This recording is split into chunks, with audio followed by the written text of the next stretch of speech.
નમસ્કાર.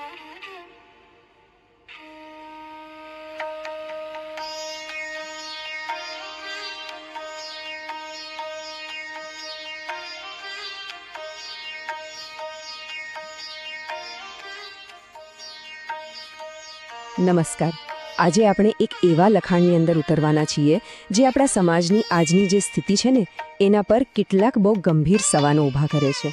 અને વાત ખાલી સમસ્યાઓ ગણાવવાની નથી, ના, એમાંથી બહાર નીકળવાનો રસ્તો પણ બતાવાયો છે. તો ચાલો સાથે મળીને આ વિચાર યાત્રા શરૂ કરીએ. આ શબ્દો સીધા મૂળ લખાણમાંથી લેવામાં આવ્યા છે અને એ આપણને એકદમ સીધી અને કડવી વાસ્તવિકતા બતાવે છે.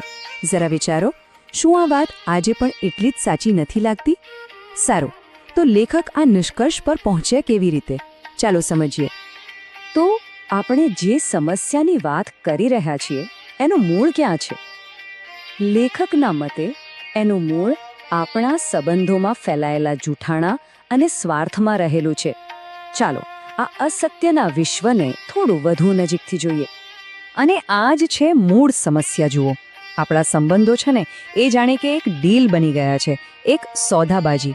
દરેક વખતે મનમાં શું વિચાર આવે? ભાઈ, આમાંથી મને શું મળશે? અથવા આ વ્યક્તિ મારા માટે શું કરી શકે છે? અને બસ આ જ વિચારમાં પેલો પ્રેમ, પેલી દયા, સાચી લાગણી બધું ક્યાંક પાછળ છૂટી જાય છે. સાચું કહું તો ક્યારેક ને ક્યારેક આપણે બધા આવું અનુભવીએ જ છીએ, ખરું ને? હવે આ સમસ્યા ખાલી આપણા અંગત સંબંધો પૂરતી સીમિત નથી. લેખક કહે છે કે એનું સૌથી મોટું અને કદાચ સૌથી ખતરનાક સ્વરૂપ તો આપણને નેતૃત્વમાં જોવા મળે છે. વિચારો, જ્યારે દોરનાર જ રસ્તો ભટકી જાય ત્યારે સમાજનું શું થાય? અહીં મૂળ લખાણનો એક નાનકડો ભાગ છે.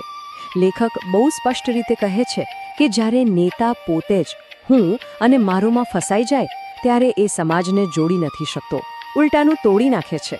એનો પ્રભાવ નથી પડતો, વિવાદ ઊભો થાય છે. આ સ્લાઇડ પર નજર નાખો. તફાવત એકદમ સ્પષ્ટ છે.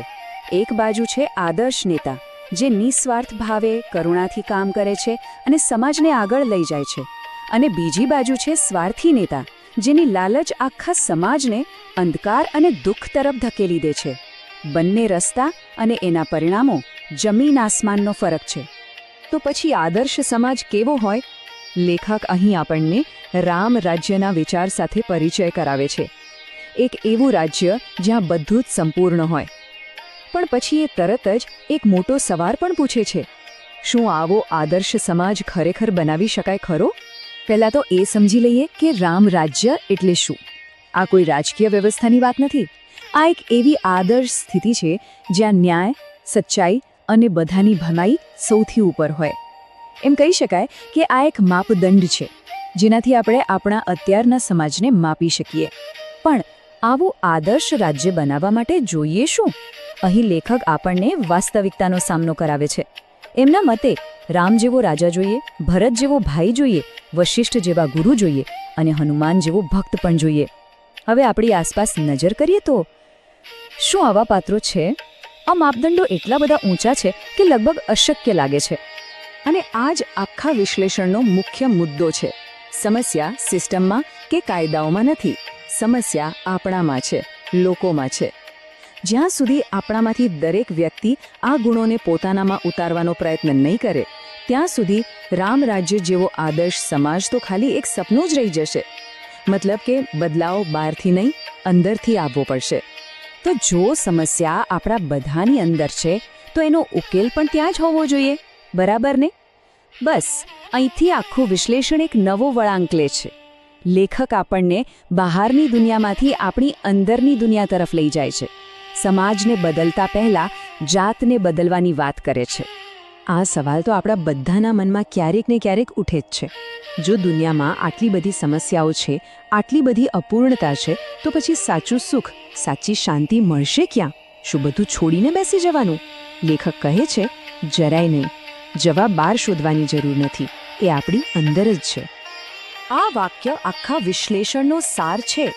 આપણે જેવો સમાજ બનાવવા માંગીએ છીએ એવા નાગરિક પહેલાં આપણે પોતે બનવું પડશે. વ્યક્તિગત પરિવર્તન જ સામાજિક પરિવર્તનનો પાયો છે. જેમ એક એક ઈંટથી આખી ઇમારત બને છે, બસ એના જેવી જ વાત છે.